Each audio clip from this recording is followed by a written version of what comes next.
Hello guys, so today I am bringing you a discussion about swordsmen and a little bit of a theory, kind of.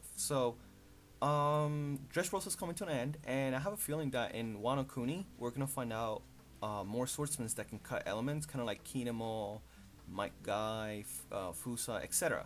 So during Fishman Island, Brook mentioned that the double-jointed tribe they sharpened his sword with a certain stone, and now he's able to use ice abilities. Some people claim that's his devil fruit. Others say that it could just be the way that it sharpens the sword. But there's swordsmen that do cut elements. So let's take a look at a few. Maybe we can get some that can cut electricity. I think it'll be cool. We already saw a Mech guy, Soro with electricity. I think that'll be really cool. Seeing Soro being able to use an element, kind of like widen the range of more enemies that he can fight. I can see it being used for like maybe medical reasons, like law. Maybe be able to numb somebody by touching them with your sword, something like that. I like the idea. Maybe earth could be another element that we can see in the future. You know, kind of like being able to create earthquakes, being able to create like holes on the floor, maybe being able to control the actual element around you, kind of like I don't want to say like a Logia, but something like that. It sounds weird when you say Logia, but it's kind of hard. I'm talking about some like Avatar shit here, guys. So maybe you can do dust. I think that'll be pretty cool. And I mean, we did see some fire. We saw Kinemo using fire. We saw another guy using fire at one point, and fire seems to be a very frequent theme when it comes to One Piece. I mean, that's the only power that Oda loves to rehash. I mean, we have Sabo, we have Ace, we had Marco, we have Kinemo, and the other guy had fire on his sword. So we know that fire is a constant theme. So I think we're gonna see more of that. Maybe wind will be a cool one. I mean, Soro already does that Dragon Twister. I think that was a really cool move. I like the idea of him using a move that allows him to hit even bigger opponents, like a big range of enemies. Maybe he can go against like whole armies, and kind of use wind.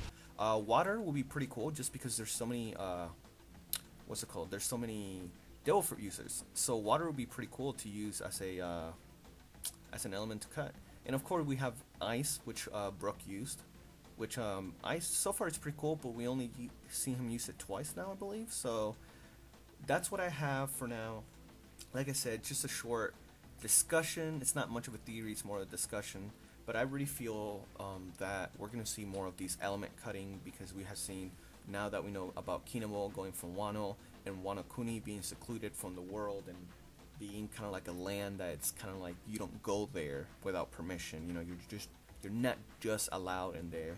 I have a feeling that we're gonna learn more, and what better way to give Soro and maybe even Brook a power up than letting them being able to cut elements? Because like I said, in Fishman Island, Brook did say that his sword was sharpened a certain way with certain stone, and now he's able to quote unquote use ice on his sword. So maybe that is his element, or maybe that is part of his devil fruit. But then again, you have to explain Kinemo. Kinemo's devil fruit has nothing to do with fire, so I find it kind of weird that he's able to cut fire. So maybe there's like maybe you have like kind of like how Pokemon has fire stone, water stone, grass stones. Maybe Wano Kuni has something around those lines. Maybe Wano Kuni, if you sharpen like your sword with this type of like heat rock or something, then you're able to create fire with your sword at will. So I hope you guys enjoy this discussion. If you guys want to hear more about this, I can expand on this.